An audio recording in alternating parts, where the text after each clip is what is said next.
Again, welcome to Database Management System course.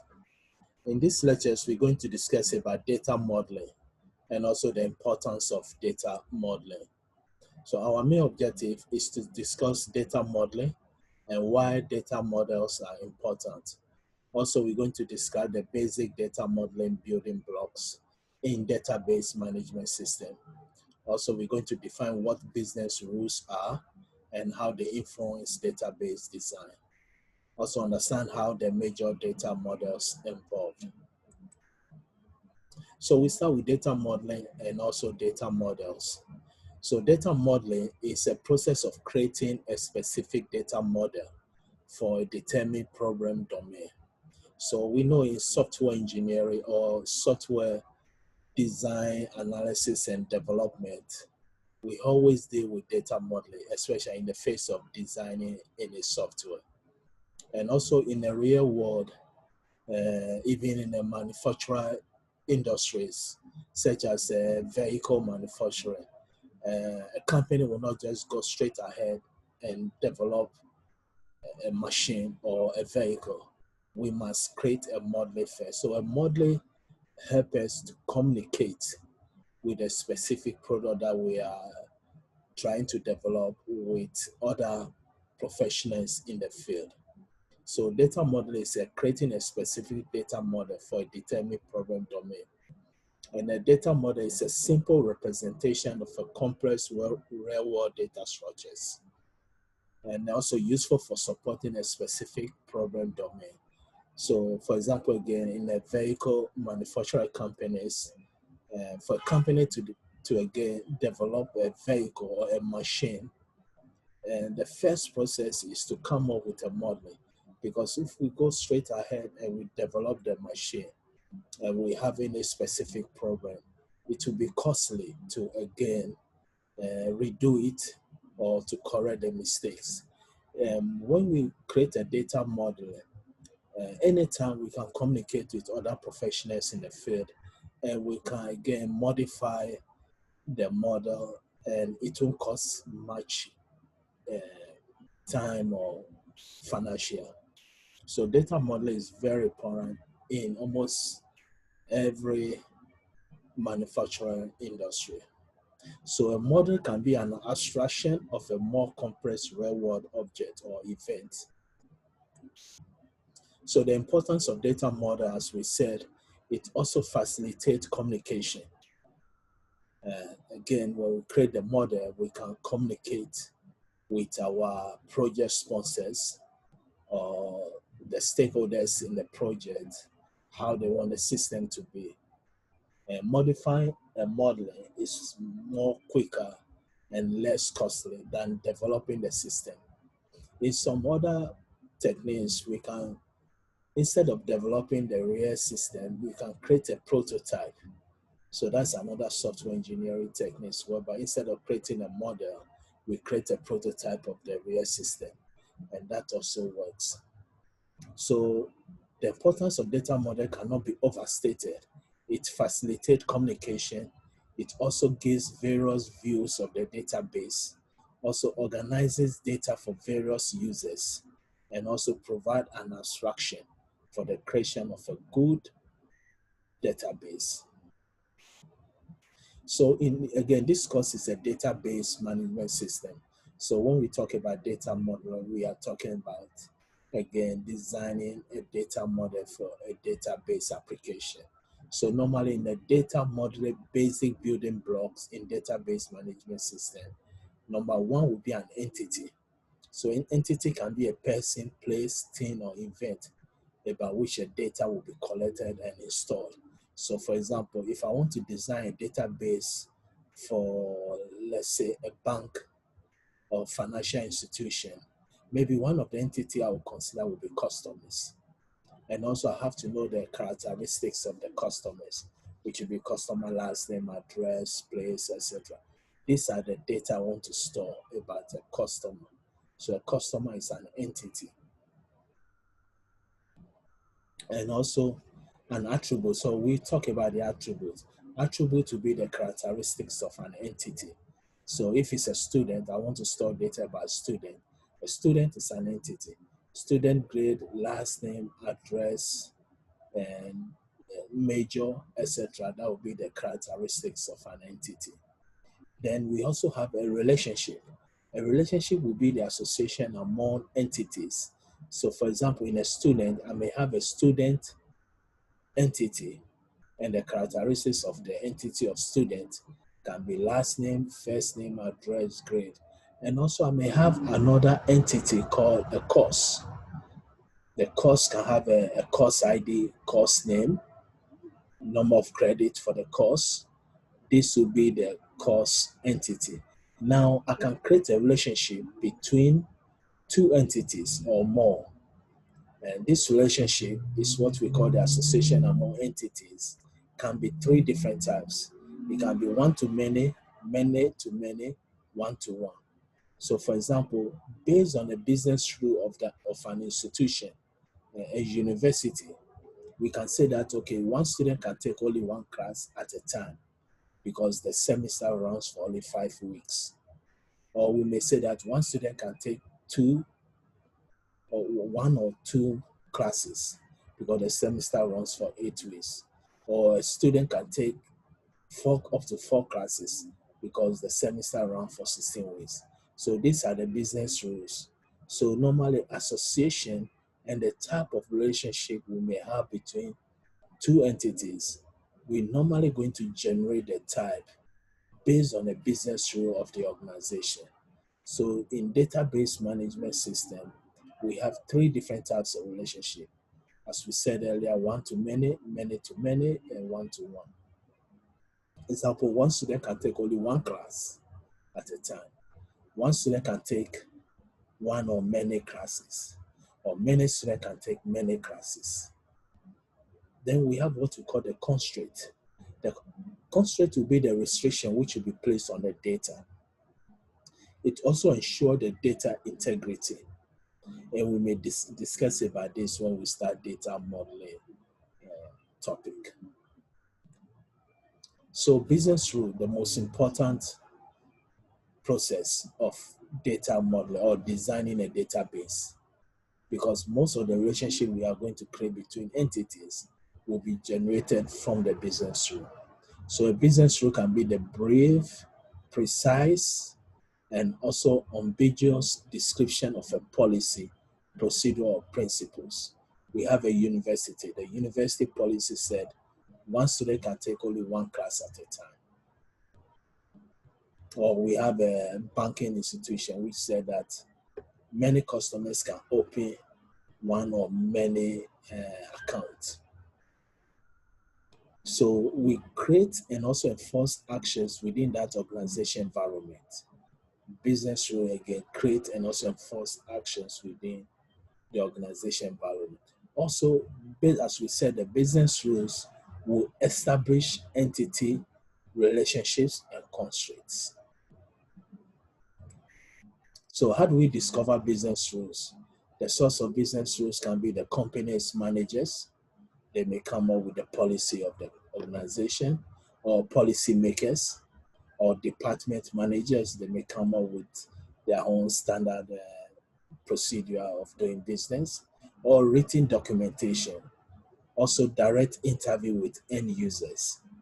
Based on how the end users use the system, we may come up, or how they do their business operation, we may come up with the business rules.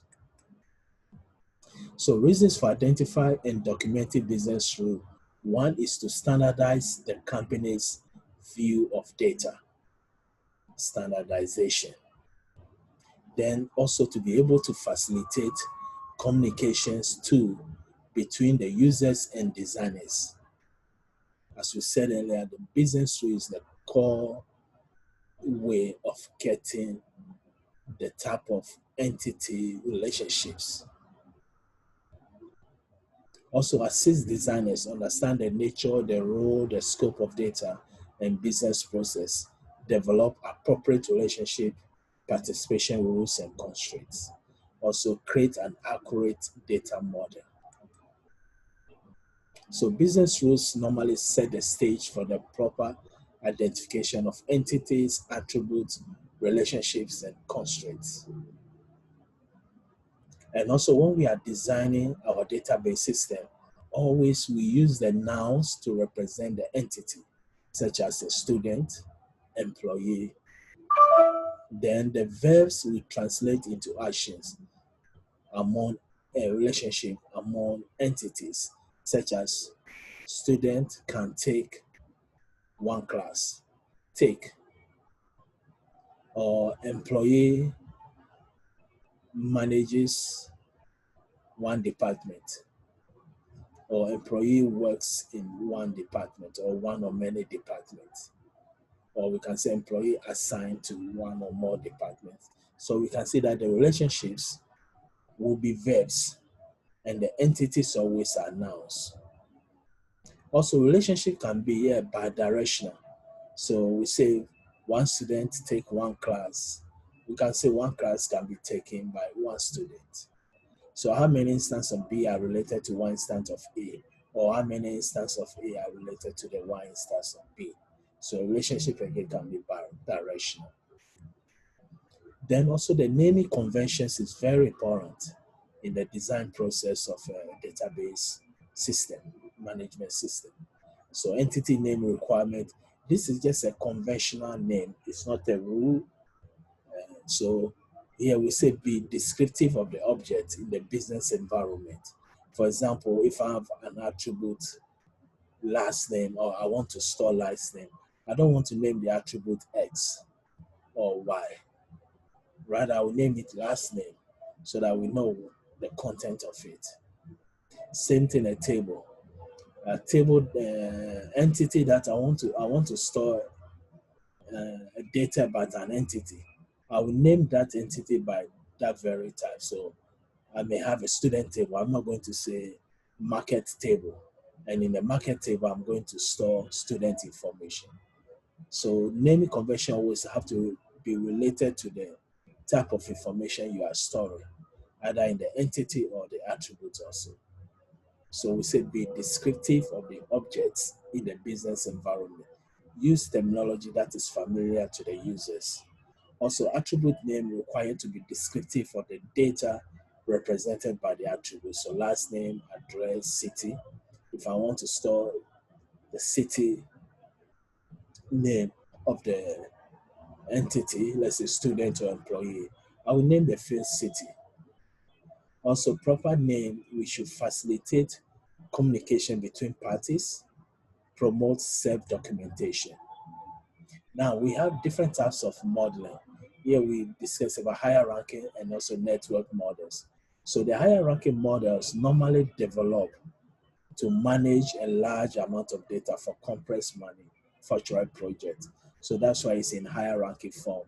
So it's kind of, we're going to decompose it from top down. And this is, can be represented by upside down tree, which contains segments. So segments are equivalent of a file system record type. And we can show it to a set of one-to-many relationships.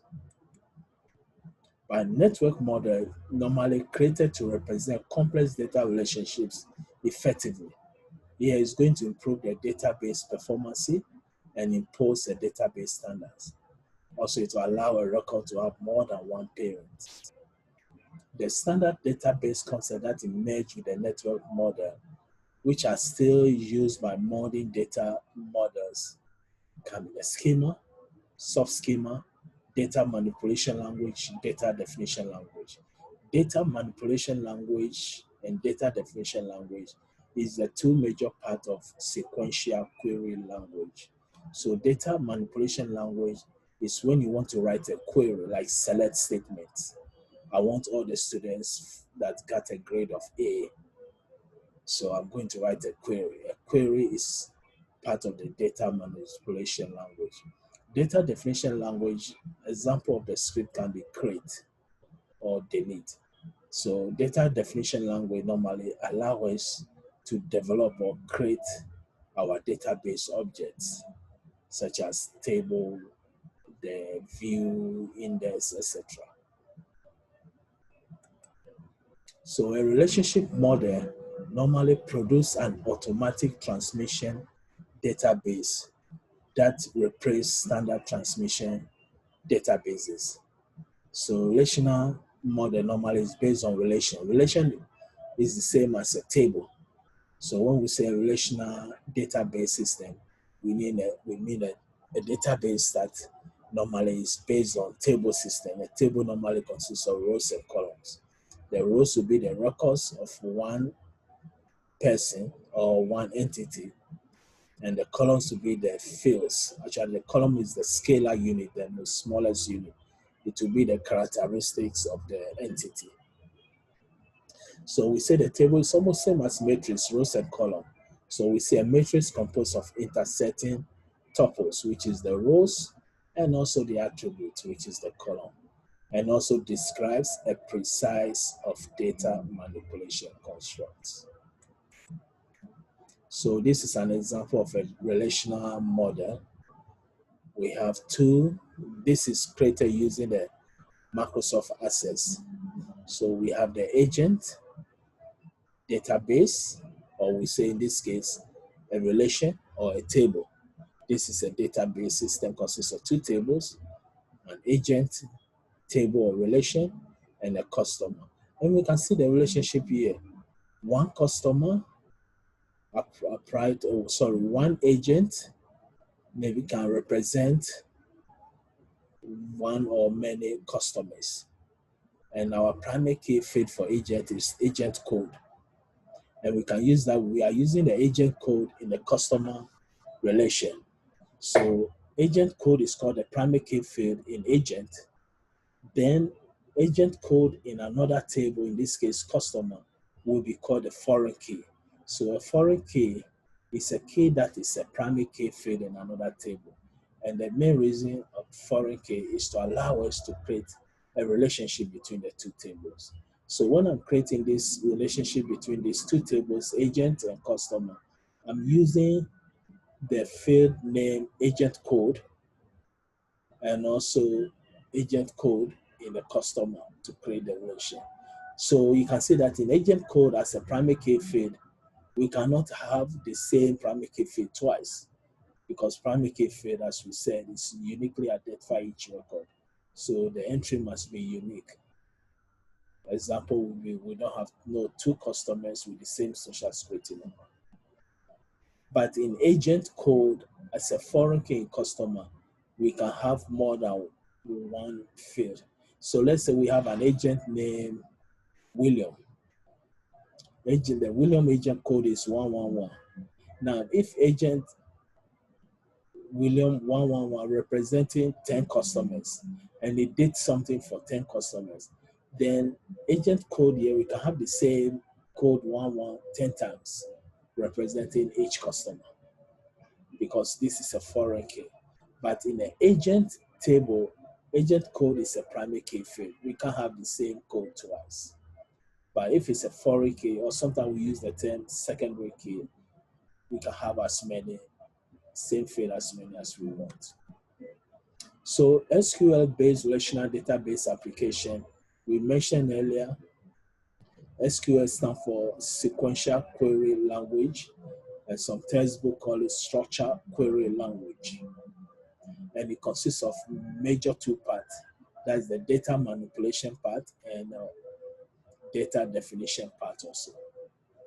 Data manipulation is for the select queries, and data manipulation part is to create or develop entities, relationship, etc. So the end user interface allows the end user to interact with the data. And a collection of data tables stored in a database, each table is independent from another. Rows in different tables are related based on common values in common attributes. Then the SQL agent, that's what executes most of all the queries. So we're going to end the lectures here. Again, in this lecture, we discuss about what is a data modeling, especially here we are discussing a database system. So a data modeling normally, again, as we said, is help us to facilitate communication between the project stakeholders or the team members. And now if we don't create the model of the system, the model will be the representation, a simple representation of the actual system that we want to create. And anytime we make a mistake, it's more easy to correct the model than to actually create the database system straight and trying to correct it. Again, that will take time and also costly. So again, I'm going to end this lecture here and I wish everybody the best.